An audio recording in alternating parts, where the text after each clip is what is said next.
ahasan sa atong mayor nga magdala, uban po sa akong mga staff, ang usa og tumong sa opisina mao ang paghatag o panginabuhian sa atong katawhan. Gani atong gibutang karon nga kalayaan sa kahirapan ang maong activity, gamay nga activity. O nagpasalamat ang among opisina uban sa Department of Labor and Employment nga gitugutan mi karong hapuna sa pag-distribute ini nga mga livelihood projects. Doon na tayo 15 kabuok na karaoke nga ihatag, kinsa ba yung makatag-iya ka ini? O naabot tayo 24 ka set nga food vending livelihood, no? Nga project or program sa mga ginikanan. Ang atong mga beneficiaryo karong hapuna, usa sila sa nakita sa Department of Labor and Employment nga ang ilang mga bata or ang ilang gipangbuhi nga mga bata pro na into child labor.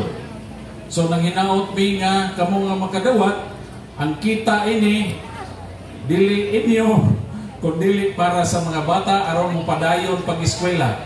Nganong importante ang pag-eskwela? Kay ang bata kung dili maka-eskwela, makadugang sa unemployment. So mo itong tinguha sa opisina nga atong paeskwelahon ang mga bata aron pulpuhon sila adunay mga maayo o nga trabaho. So ako kaning pasalamat karon nga naani nga opportunity. Actually gitagaan ta sa Department of Labor and Employment og 4.5 million. Ang uban nga projects na hatag na nato o kini usa lang ni sila sa mga batch. Napay abot ini nga mga batches.